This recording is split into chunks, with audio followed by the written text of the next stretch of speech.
আসসালামু আলাইকুম। আজকে আমি এসেছি একটি সুগার মিল, নাটোরে অবস্থিত। এখানে এসে নিজের চোখে দেখলাম আমরা প্রতিদিন যে চিনি ব্যবহার করি তা আসলে কিভাবে আখ থেকে তৈরি হয়। এই পরিদর্শন আমার জন্য ছিল খুবই শিক্ষণীয় এবং অভিজ্ঞতামূলক। প্রথমে চোখে পড়ল ট্রাকে করে আনা তাজা তাজা আখ। এসব আখ আগে ভালোভাবে পরিষ্কার করা হয় যেন ময়লা বা পাতা না থাকে। এরপর বিশাল বড় মেশিনে আখ ফুটিয়ে চাপ দিয়ে রস বের করা হয়। এই মেশিনগুলো খুবই শক্তিশালী, কয়েক সেকেন্ডে আখ থেকে রস আলাদা করে দেয়। আখের রস বের হওয়ার পর তা বড় বড় ট্যাঙ্কে নেওয়া হয়। সেখানে রসটি গরম করে বিশুদ্ধ করা হয়। অপ্রয়োজনীয় ময়লা ও আঁশ আলাদা করা হয় যাতে পরিষ্কার রস পাওয়া যায়। এই ধাপটা খুবই গুরুত্বপূর্ণ কারণ এখানে চিনির মান নির্ভর করে। এরপর সেই পরিষ্কার রস ধীরে ধীরে শুকাতে থাকে এবং ঘন সিরাপে পরিণত হয়। এই সিরাপই পরবর্তীতে চিনি তৈরি করে। বড় বড় প্যানে সিরাপ চলতে থাকে আর কিছু সময় পর দানা তৈরি হতে শুরু করে। এই দৃশ্যটা সত্যি দেখার মতো। আলহামদুলিল্লাহ, চিনির দানা তৈরি হওয়ার পর সেগুলো শুকানো হয় এবং মেশিনের মাধ্যমে বাছাই করা হয়। ভালো মানের চিনি আলাদা করা হয় আর তারপর প্যাকেটজাত করার জন্য প্রস্তুত করা হয়। পুরো প্রক্রিয়ায় কর্মীদের সতর্কতা, পরিশ্রম আর শৃঙ্খলা চোখে পড়ার মতো। এই সুগার মিল পরিদর্শন থেকে আমি বুঝলাম চিনি শুধু একটি খাবার উপাদানই নয়, এর পিছনে আছে কৃষকের দীর্ঘ পরিশ্রম, শ্রমিকের ঘাম আর আধুনিক প্রযুক্তির সমন্বয়। আখ চাষ থেকে শুরু করে চিনি আমাদের হাতে পৌঁছানো পর্যন্ত প্রতিটি ধাপই অনেক গুরুত্বপূর্ণ। আলহামদুলিল্লাহ, আমরা শুধু চিনিই পাই না সুগার মিল থেকে, আরও পাই এখান থেকে মোলাসেস। দেখুন, মোলাসেসের ব্যবহার সম্বন্ধে এখন একটু কথা বলবো। মোলাসেস নিয়ে এগুলো কিভাবে তৈরি হয় এবং গরু ছাগল সহ গবাদি পশুর খাদ্যে কীভাবে ব্যবহার করা হয়। চিনি তৈরি করতে গেলে আখ থেকে শুধু চিনি পাওয়া যায় না, এর পাশাপাশি কিছু গুরুত্বপূর্ণ উপজাত বা বাই প্রোডাক্ট তৈরি হয়।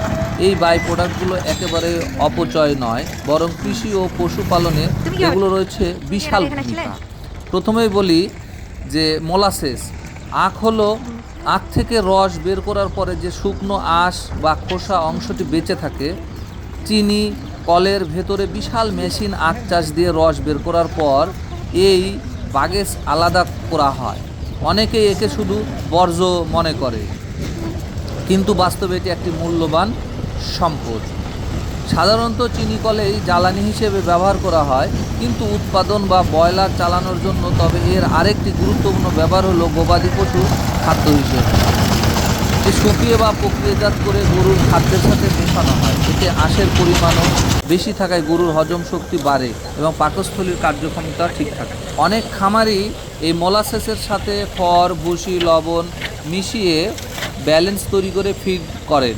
এতে খরচ কম হয়, গরুর প্রয়োজনে আঁশ পায়। বিশেষ করে দুধাল গরুর জন্য খুবই উপকারী। এর আগে মোলাসেসের বিষয় বলে নিই। মোলাসেস হলো চিনি তৈরির শেষ ধাপের পাওয়া গাঢ় কালচে রঙের এক ধরনের মিষ্টি তরল। যখন আখের রস থেকে বারবার চিনি আলাদা করা হয়, তখন যে ঘন তরলটি বেঁচে থাকে সেটি হলো মোলাসেস। মোলাসেস গবাদি পশুর খাদ্য অত্যন্ত গুরুত্বপূর্ণ। এতে রয়েছে প্রচুর শক্তি এবং এনার্জি, খনিজ লবণ ও কিছু ভিটামিন। গরু ছাগলের খাবারের অল্প পরিমাণ মোলাসেস মেশালে খাবারের স্বাদ বেড়ে যায়, ফলে পশু সহজেই খাবার খায়। বিশেষ করে যেসব গরু শুকনো খড় বা কম স্বাদযুক্ত খাবার খেতেই চায় না, তাদের জন্য মোলাসেস খুবই কার্যকর। এটি খাবারের গন্ধ ও স্বাদ বাড়িয়ে দেয়। পাশাপাশি দুধ উৎপাদন বৃদ্ধি ও মোলাসেস সহায়ক ভূমিকা। অনেক খামারে মোলাসেস ব্যবহার করে ইউএমএস তৈরি করা হয়। এতে খড়ের সাথে ইউরিয়া মোলাসেস মিশিয়ে গরুর জন্য পুষ্টিকর খাদ্য বানানো হয়। এই পদ্ধতি কম খরচে ভালো মানের খাবার তৈরি করে। মোলাসেস শুধু গরুর খাদ্য নয়, এটি মাছের খাদ্য, ইস্ট তৈরি এবং এমনকি অ্যালকোহল শিল্পেও ব্যবহার হয়। তবে আমাদের দেশে খামারিদের জন্য এর সবচেয়ে বড় অবদান হলো পশু খাদ্যের সাশ্রয়ী ও কার্যকর পুষ্টি যোগান। সবচেয়ে গুরুত্বপূর্ণ বিষয় হলো সুগার মিলস এর কোনো কিছুই আসলে অপচয় হয় না। আখ থেকে চিনি তৈরি হলেও মোলাসেস কৃষি পশুপালনে আবার নতুন জীবন পায়। এতে একদিকে যেমন উৎপাদন খরচ কমে, অন্যদিকে পরিবেশও রক্ষা পায়। এই মোলাসেস, এই বাই প্রোডাক্ট ব্যবহার করে খামারিরা কম খরচে গরু মোটা তাজা করতে পারেন, দুধ উৎপাদন বাড়াতে পারেন এবং লাভবান হতে পারে। তাই চিনি শিল্প শুধু মিষ্টির যোগান দেয় না, এটি কৃষি ও প্রাণী সম্পদ খাতেরও একটি গুরুত্বপূর্ণ সহায়ক। আলহামদুলিল্লাহ, পরিশেষে সর্বশেষ বলতে চাই যে আখের শক্তি যা আবার গবাদি পশুর শক্তিতে রূপান্তরিত হয়। এই চক্রটাকে আমাদের দেশের কৃষি ব্যবস্থাকে আরও টেকসই করে তুলছে। তো আলহামদুলিল্লাহ, এখন কথা বলো মাছ চাষে মোলাসেসের ব্যবহার, এর উপকারিতা কী, কীভাবে আমরা ব্যবহার করতে পারি। লক্ষ্য করে দেখুন মোলাসেস ব্যবহারের উপকারিতা ও সঠিক পদ্ধতি নিয়ে। অনেকেই জানেন না চিনি কল থেকে পাওয়া এই মোলাসেস মাছ চাষে খুবই কার্যকর সাশ্রয়ী একটি উপাদান। আর এটা আমার জন্য খুবই সহজ, আমার বাসা যেহেতু নাটোরে, এবং তাই আমি খুব সহজলভ্যে এই চিনি কল থেকে মোলাসেস সংগ্রহ করতে পারি এবং নিজে সংগ্রহ করে আমার গরুর খামারে গোখাদ্যে আমি ব্যবহার করি, পাশাপাশি আমার যে মাছ চাষ হচ্ছে মাছের হেসারিতে আমি ব্যবহার করি। এতে করে আমার উৎপাদন খরচ অনেক কমে যায়, কারণ খাদ্য খরচ তখন 50% কমে আসে। যাই হোক, এখন মোলাসেসের উপকারিতা নিয়ে কথা বলি। মোলাসেস হলো আখ থেকে চিনি তৈরি করার পর পাওয়া গাঢ় মিষ্টি তরল। এতে প্রচুর কার্বন, শক্তি ও খনিজ উপাদান থাকে। এই উপাদানগুলো মাছের পুকুরে প্রাকৃতিক খাবার তৈরি করতে সাহায্য করে। মাছ চাষে মোলাসেসের ব্যবহার হয় বায়োফ্লক তৈরি, পানির গুণগত মান উন্নত করা এবং প্রাকৃতিক খাবার বাড়ানোর জন্য। মোলাসেস সরাসরি মাছকে খাওয়ানো হয় না, বরং এটি পুকুরের ভেতরে উপকারী ব্যাকটেরিয়া বৃদ্ধিতে সহায়তা করে, যা অ্যামোনিয়া কন্ট্রোল করে। পুকুরে যে অ্যামোনিয়া কন্ট্রোল হওয়ার কারণে অক্সিজেন ফেল করে না মাছের দৈহিক বৃদ্ধি অব্যাহত থাকে, মাছের পানির পিএইচ কন্ট্রোল থাকে। যখন পুকুরে মোলাসেস দেওয়া হয় তখন ভালো ব্যাকটেরিয়া দ্রুত বৃদ্ধি পায়। এই ব্যাকটেরিয়াগুলো পানির অতিরিক্ত অ্যামোনিয়া এবং ক্ষতিকারক গ্যাস শোষণ করে নেয়, ফলে পানি পরিষ্কার থাকে এবং মাছের জন্য নিরাপদ পরিবেশ তৈরি হয়। মোলাসেস ব্যবহারে পুকুরে প্লাঙ্কটন তৈরি হয়, যা ছোট মাছ ও পোনা মাছের প্রাকৃতিক খাদ্য। এতে মাছ দ্রুত বাড়ে এবং আলাদা করে অতিরিক্ত খাবারের প্রয়োজন কমে যায়। এই চিনিকল থেকেই আমাদের এই বাই প্রোডাক্ট হিসেবে মোলাসেস আসে। বিশেষ করে বায়োফ্লকে এর ব্যবহার অনেক গুরুত্বপূর্ণ এবং অধিক ঘনত্বে যারা হাই ডেনসিটিতে যারা মাছ চাষ করেন সেখানেও এই মোলাসেসের গুরুত্ব খুবই। এই মোলাসেসটি হলো চিনির মিল থেকেই বাইর হয়। এখানে এই আজকের এই প্রোগ্রামটি পুরো পরিদর্শন করে আপনাদেরকে দেখাবো যে মোলাসেস দেখাবো কোন অংশ থেকে মোলাসেস আসতেছে, কোন অংশ থেকে চিনি আসতেছে, কোথা থেকে জ্বালানি আসতেছে। এই সব কিছু মিলেই আজকের আমাদের এই মিল পরিদর্শনের মূল আয়োজন। আলহামদুলিল্লাহ, ট্রাকে করে নিয়ে যাওয়া হচ্ছে। এগুলো সবই হলো বর্জ্য, যেটা আমাদের জমিতে ব্যবহার করা খুবই উপকারী এবং জৈব সার হিসেবে এটা আমরা ব্যবহার করি। এটাকে বলা হয় ফেস মাট। মিলের এই ফেস মাট জমিতে ব্যবহার করলে সালফারের চাহিদা পূরণ করে, যার কারণে জমিতে যদি আমরা ফেস মাট ব্যবহার করি, এই মিল থেকে যে ফেস মাটটা আসে এর উপকারিতা কী সেটা এখন আপনাদেরকে জানাবো। এই ফ্রেশ মাট জমিতে ব্যবহার করে আমরা যে উপকার পাচ্ছি, লক্ষ্য করে দেখেন চিনিকল বা আখ মিলের বর্জ্য মূলত দুটি ধরনের হয়, আখের খোসা ও আঁশ। এবং এই যে বাড়া, এটাকে বলা হয় ফ্রেশ মাট। এই ফ্রেশ মাট ফসলের রেসিডিউ এবং আঁশ, অবশিষ্ট আখ ও পাটের ভুসি থাকে। এগুলো একেবারে অপচয় নয়, বরং খামারি কৃষকদের জন্য সম্পদ। ফসলের জন্য ব্যবহার, আখের ভুসি পচিয়ে কম্পোস্ট তৈরি করা যায়। মিশিয়ে দিলে কম্পোস্ট নাইট্রোজেন, কার্বন ও খনিজ উৎপাদন বেড়ে যায় উপাদানসমূহ। এই কম্পোস্টের জমিতে প্রয়োগ করলে মাটির উর্বর হয়, ফসল দ্রুত বৃদ্ধি হয় এবং বেশি পুষ্টিকর হয়। যেমন ধান, ভুট্টা, শাকসবজি সব ধরনের ফসলের জন্য এটি খুবই কার্যকর। এই সুগার মিলের ফেস মাট আখের ভুসি জমিতে সমানভাবে ছড়িয়ে দিন। সামান্য পানি দিয়ে মিশিয়ে ভুসির সাথে মাখিয়ে দিন। 15 থেকে 20 দিন পর এটি প্রাকৃতিকভাবে পচে কম্পোস্টে পরিণত হবে। তারপর মাটিতে প্রয়োগ করলে ফসলের বৃদ্ধি এবং মাটির গুণগত মান দুটোই বাড়ে। আলহামদুলিল্লাহ, আজকে আমার এই মিল পরিদর্শনের মূল উদ্দেশ্য ছিল আখ থেকে কিভাবে ধাপে ধাপে চিনি তৈরি হয় আর তা নিজের চোখে দেখা ও শেখা, এবং এই চিনি থেকে কিভাবে বাই প্রোডাক্ট তৈরি হয়, যে বাই প্রোডাক্টের মাধ্যমে আমরা কিভাবে উপকৃত হয়ে থাকি কৃষক ভাইরা। যেমন গরু লালন পালনের ক্ষেত্রে আমাদের মোলাসেসের ব্যবহার খুবই গুরুত্বপূর্ণ, সে বিষয়ে আলোচনা করলাম আপনাদের সঙ্গে। পাশাপাশি এই মোলাসেস ব্যবহার করে আমরা পুকুরে ব্যবহারের মধ্যে দিয়ে কীভাবে মাছের উপকারিতা পাই সেটাও আমরা আলোচনা করলাম। এরপরেও আমাদের যে ফেস মাট বাড়ায়, এখান থেকে যে বজ্র বাড়ায়, এই ফেস মাটটা আমাদের জমিতে কী উপকারিতা আসে, কৃষি জমির ফসলের ক্ষেত্রে কী কী উপকারিতা আসে সেটাও আপনাদেরকে এ বিষয়ে ধাপে ধাপে আলোচনা করেছি।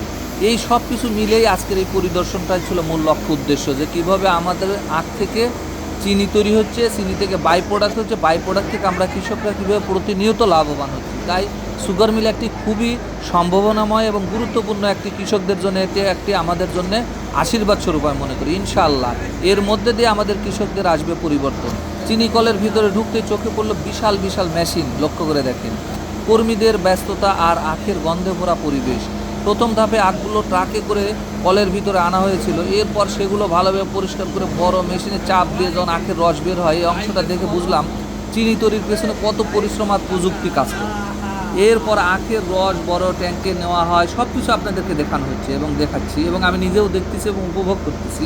সেখান থেকে ফুটিয়ে বিশুদ্ধ করা, ময়লা অপ্রয়োজনীয় অংশ আলাদা করা, এরপর রস ধীরে ধীরে ঘন পদ্ধতিতে এই পর্যায়ে রস থেকে গাঢ় সিরাপ তৈরি, পরবর্তী চিনি, সব কিছু মিলেই আজকের এই নীল পরিদর্শনটা ছিল খুবই আকর্ষণীয়। আমরা এই যে এখন চিনি যেখানে বাইর হয়েছে, অলরেডি আমরা চিনি বস্তাজাত হয়ে গেছে, প্যাকেটজাত হয়ে গেছে, কিছু চিনিও খাইছি আমরা এর মধ্যে, লক্ষ্য করে দেখছেন আপনারা। এই চিনিগুলান বস্তা এবং প্যাকেটজাত হয়ে গেছে, এখান থেকে গোটা বাংলাদেশে ছড়িয়ে যাবে এই চিনিগুলান। আমাদের দেশি চিনি একটু লাল আকৃতির হবে, আর যেগুলোন বাইরে থেকে আসে চিনিগুলোন সাদা চিনি। আর এই দেশি চিনিগুলোন একেবারে ভেজাল মুক্ত এবং নির্ভেজাল, যা শতভাগ নিরাপদ আমাদের জন্য, স্বাস্থ্যসম্মত। এই চিনি কেনার মধ্যে দিয়ে আমাদের কৃষক ভাইদের আখ বিক্রয় হবে, এবং আখ বিক্রয়ের মধ্যে দিয়ে আপনারা পাবেন চিনি, এবং আমরা পাবো আর্থিকভাবে লাভবান, এবং দেশ এখান থেকে লাভবান হবে। এই পরিদর্শন থেকে আমি শিখলাম আমরা প্রতিদিন যে জিনিসগুলো ব্যবহার করি সেগুলো তৈরি করতে কত বড় একটি প্রক্রিয়া কাজ করে। আখ চাষ থেকে শুরু করে চিনি আমাদের হাতে পৌঁছানো পর্যন্ত প্রতিটি ধাপই খুবই গুরুত্বপূর্ণ ছিল। সব মিলেই সুগার মিল পরিদর্শন আমার জন্য ছিল একটি শিক্ষানীয় অভিজ্ঞতামূলক দিন। সবার পক্ষে তো আসলে এই চিনি মিল দেখার সুযোগ মেলে না, সময়েরও ব্যাপার, টাইমেরও ব্যাপার, অনেক দূর দূরান্ত থেকে আসাও সম্ভব না। তাই আপনাদের উদ্দেশ্যে আজকের এই চিনি মিলটি যাতে করে আপনারা দেখতে পারেন, আমার এই ভিডিওর মধ্যে দিয়ে, আপনারা এই প্রতিবেদনের মাধ্যম দিয়ে আপনাদেরকে পুরা চক্রটি আপনাদেরকে দেখলাম, যে প্রক্রিয়াজাত হয়, যে সিস্টেমে আমাদের চিনি উৎপাদন হয়, সব কিছু আপনাদেরকে দেখানো হবে। আলহামদুলিল্লাহ, যারা এই চিনি সরাসরি বাংলাদেশের যে মিল থেকে যে উৎপাদন হচ্ছে চিনি যারা নিতে আগ্রহী বা নিতে চান, তারা ইচ্ছে করলে তো সরাসরি আপনারা মিল থেকে নিতে পারবেন না, কারণ নিতে গেলে এখানে অনেক নিয়মের ব্যাপার আছে, আপনাদেরকে ডিলারের মাধ্যমে এখান থেকে পেতে পারেন।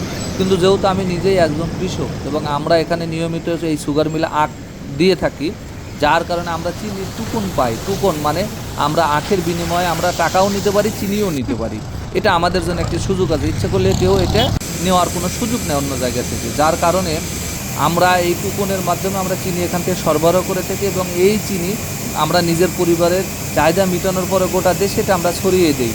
তাই যে সমস্ত ভাইয়েরা, আমার ভক্ত ভাই যারা আছেন, সরাসরি যদি আপনারা এই সুগার মিলের চিনি নিতে চান, তাহলে অবশ্যই আমাদের ডেসক্রিপশনে নাম্বার আছে, কমেন্ট বক্সে আপনারা জানাবেন, মেসেজ অপশান আছে, তাহলে আমরা আপনাদেরকে এই সরাসরি চিনিটা আমরা দেওয়ার সুযোগ করে দিতে পারবো। কেন দিতে পারবো? আমি একজন কৃষক, আবারও বলছি যে আমরা এখানে আমাদের চিনির টুকন দেয়, আমরা আখ দিই, আখের বিনিময়ে হয় আমরা টাকা নিব অথবা চিনি নিব। তাহলে আমরা দুইটা অপশানই আছে, আমরা চিনি এখান থেকে সরবরাহ করি এই চিনির কুপনের মাধ্যমে, তোলার পরে আমরা পরিবারের চাহিদা মেটানোর পরেও বাইরে আমরা এটা বিক্রয় করে থাকি।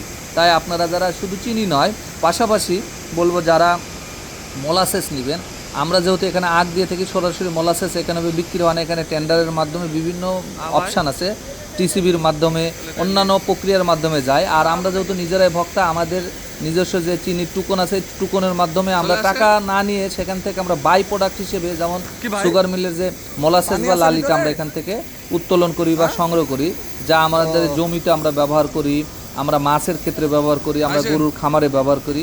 এবং আপনাদের যদি কারো প্রয়োজন থাকে তাহলে আপনারা আমাদের সাথে যোগাযোগ করবেন, তাহলে আমরা অনলাইনে পার্সেলে আমরা গোটা দেশে এটা বিক্রয় করে থাকি বা আমরা সরবরাহ করে থাকি। পাশাপাশি আমাদের ফেসমাট আছে, এখানে ফেসমাটও আমরা জমিতে ব্যবহার করি, এটাও আমরা ওই চিনির টুকুনের মাধ্যমে আমরা তুলোর সুযোগ আছে, যেহেতু আমি একজন কৃষক এবং সেখানে আমি আখ সরবরাহ করে থাকি। তাই আমরা জমিতে যেমন ব্যবহার করি, আপনি ইচ্ছা করলে এখান থেকে মিল থেকে সরাসরি নিতে পারবেন না। যদি নেওয়ার ইচ্ছা পোষণ করেন তাহলে আপনারা আমাদের সাথে যোগাযোগ করবেন। আমাদের ইউটিউব চ্যানেল ছাড়াও আমাদের ফেসবুক পেজ আছে, আতিক অর্গানিক কৃষি বাজার, এই নামে যোগাযোগ করবেন, তাহলে আমরা আপনাদেরকে সরবরাহ করতে পারবো ইনশাআল্লাহ। আলহামদুলিল্লাহ, পরিশেষে সবার কাছে দোয়া চাই এবং আপনাদের জন্য দোয়া করি।